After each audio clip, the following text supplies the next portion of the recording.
All right, everybody. We ready for one more? You have one more in you? One more?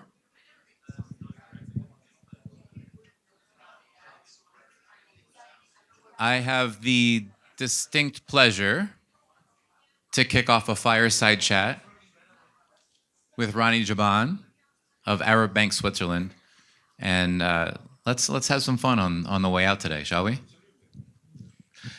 Let's start. Rani, would you like to start? Brief introduction of yourself. Yeah, sure. Thank you, Roger. But I am a collector myself, and actually, I work for Arab Bank, so I'm the managing director of Arab Bank, and we started initiating the whole process of being into the crypto business, having the custody solution in back in 2019. And actually, I started looking at what's happening in the NFT space at the time. So it was 2020, 2021. Obviously, there was this speculative bubble, so didn't touch it for that time. And I thought back in 2022, well, let's look at this space because technically I can custody any NFT.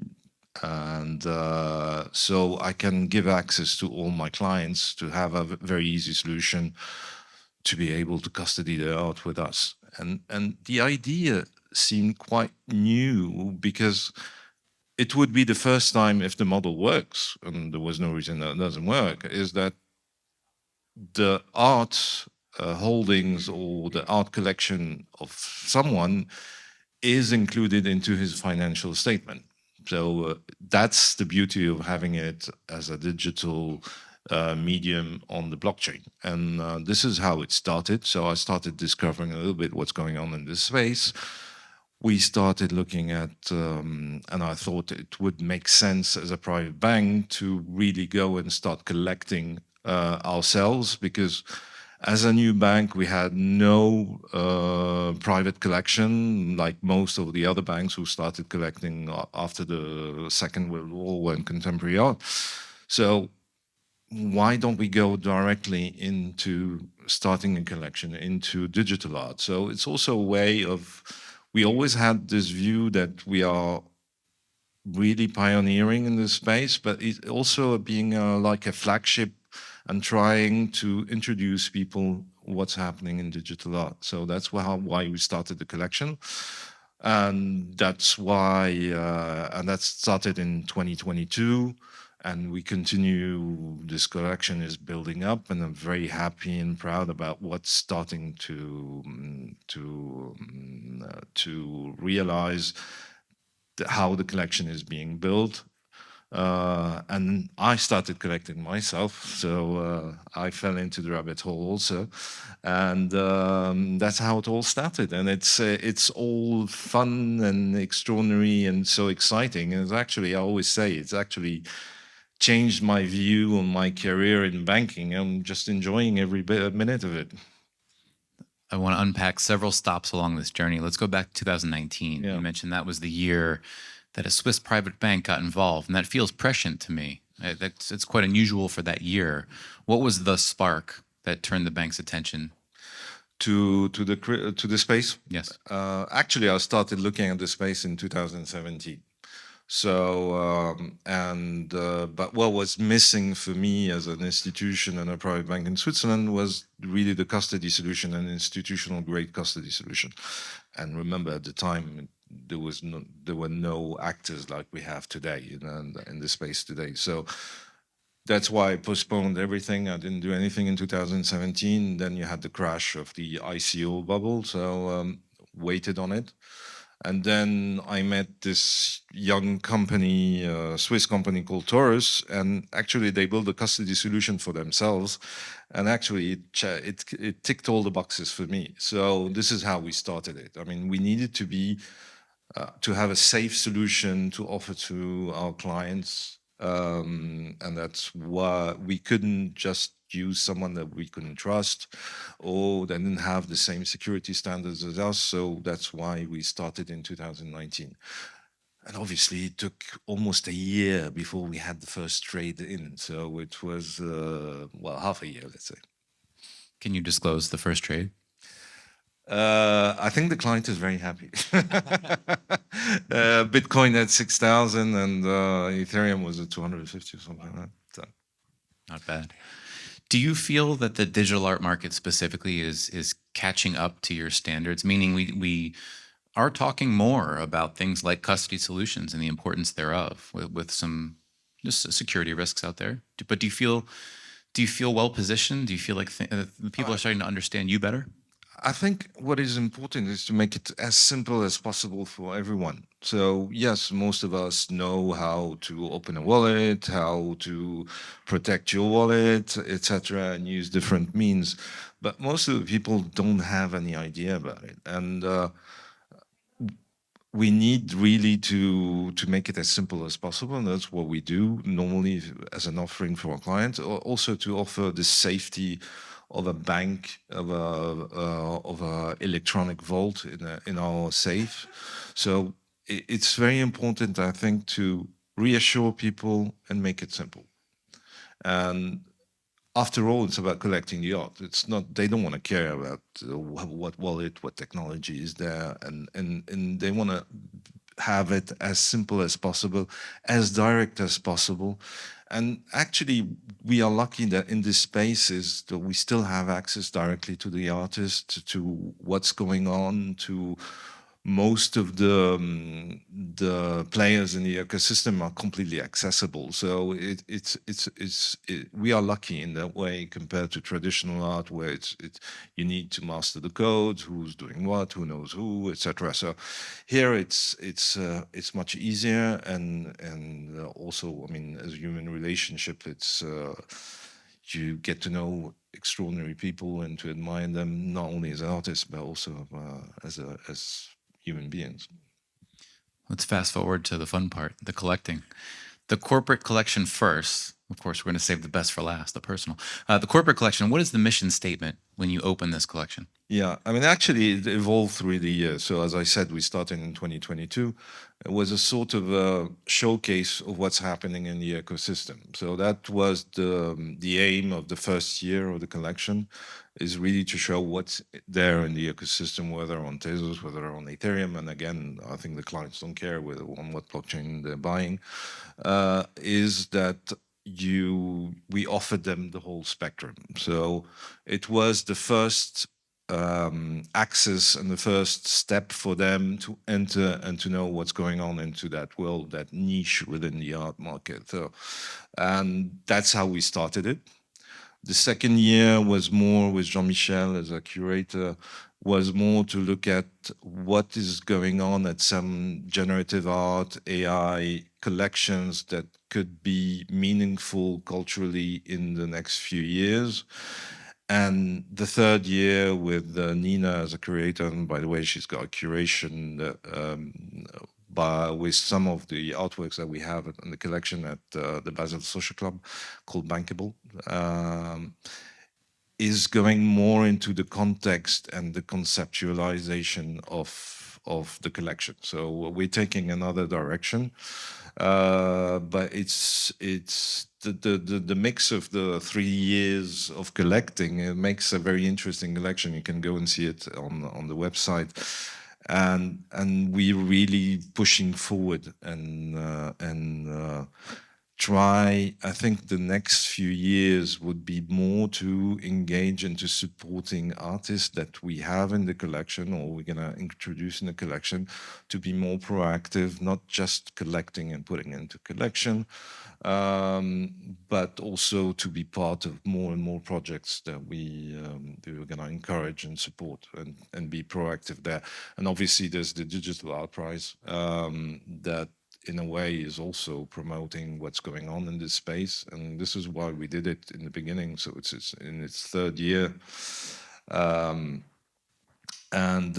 we announced we're gonna award, we're gonna have the winners, the jury tonight, and the winners were announced. It's Sofia Crespo and Riddler, and I think they make very worthy winners of the art prize. And it's taking a whole new direction, where we decided, instead of doing a call to application, to go and mimic more the traditional like the literary prizes, where there's a selection committee. Then the jury will choose out of a selection committee of works that mark the year 2024, the past year, and this is the idea we want to take this prize for the next few years. Where does the idea come from to be collaborative and grow together? In other words, the things that you're supporting, the events that you're running, the ABS prize. Building a collection is one thing. That's an investment. That's already supporting in a sense. Where does the rest come from?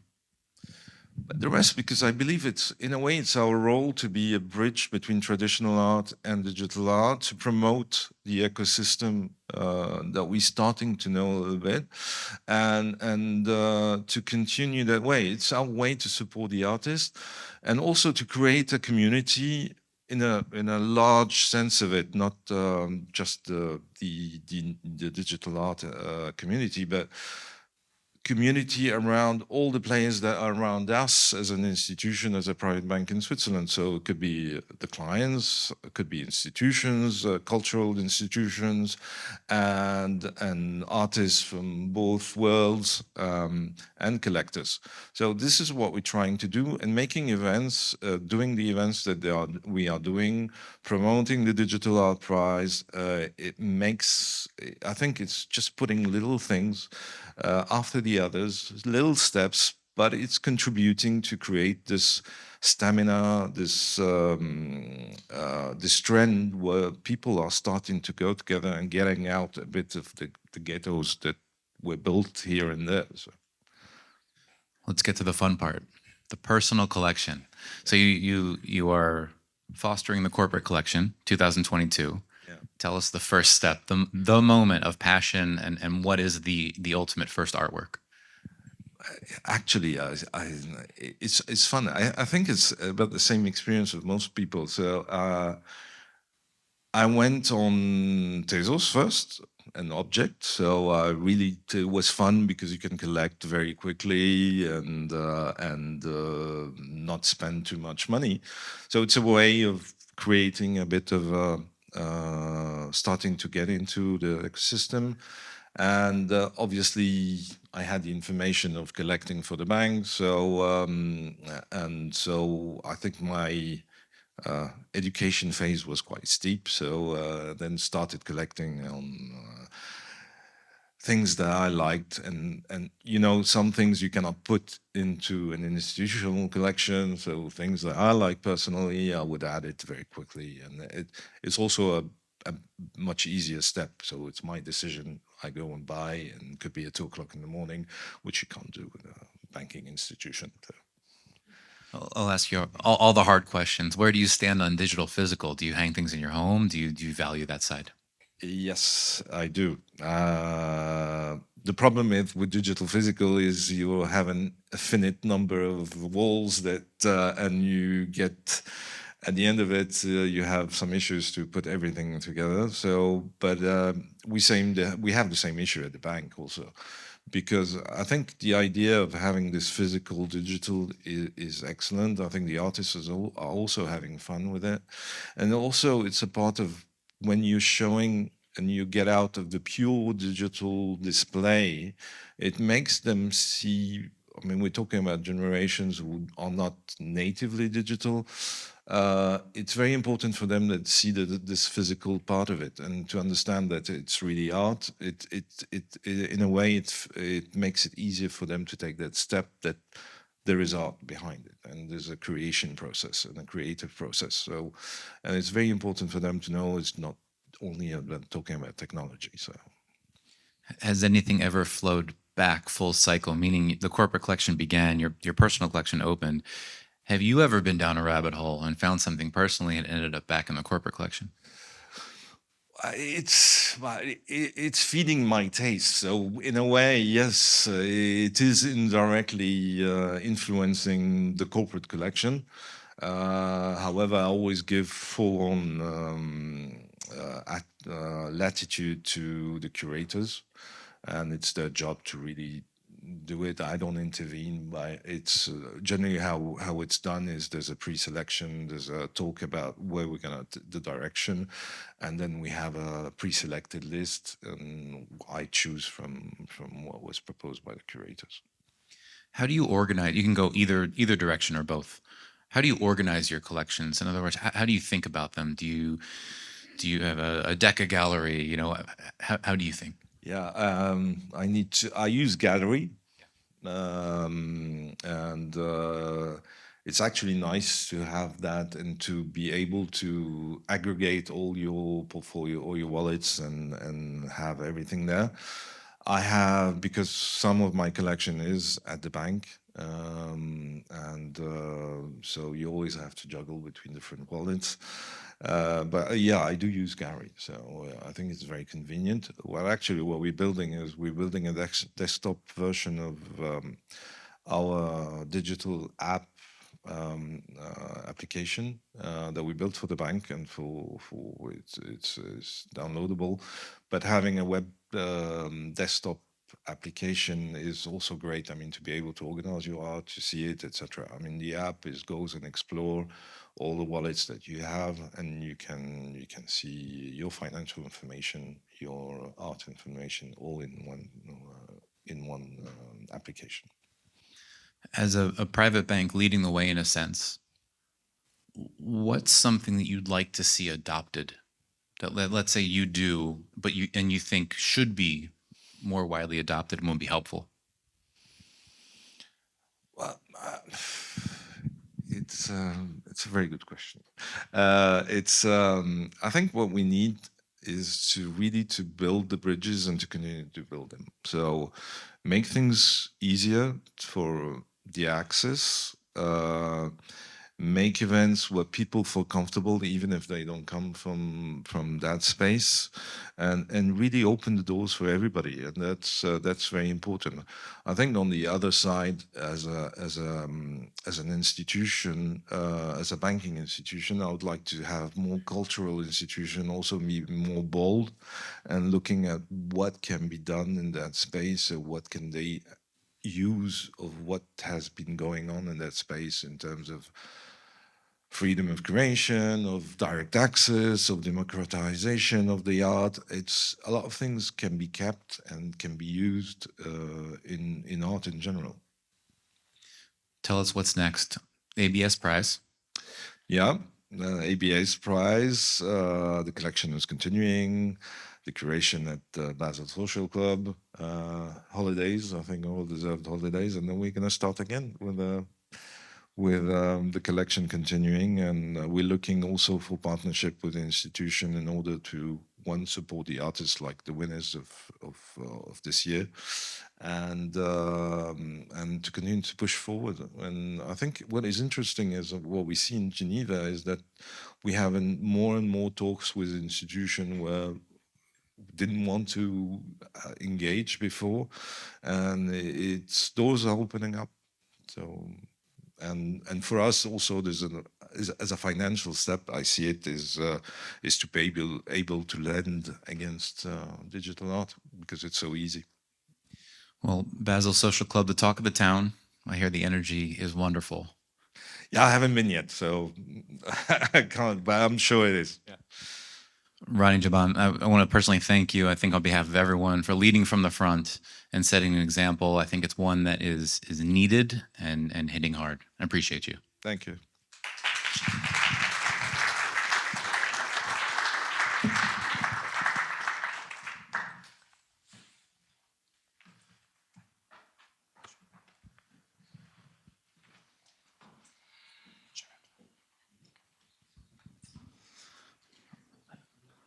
Did everyone have a nice time?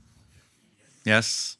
From beginning, I feel a quick moving day. Quick moving, rapid fire. We started with some welcoming remarks and a market review, broke out into a market panel, one-on-one between the wonderful Redbeard and Tyler Hobbs, continued into collecting and value creation, doubled back for the rise of AI, and closed with a fireside chat. I feel honored to be a part of this day. It's a big thank you to Art Meta, to Georg Bach, to Roger Haas, everyone putting this together. everyone servicing the stage and beyond. I really feel the energy here, and it's been commented yesterday into today, and I imagine that's going to continue for the remainder of the week. Please do go visit the Paintbox exhibition as well as the fourth floor, and a final thank you to Arab Bank Switzerland and ArtNet as well. All right, everyone. See you tomorrow.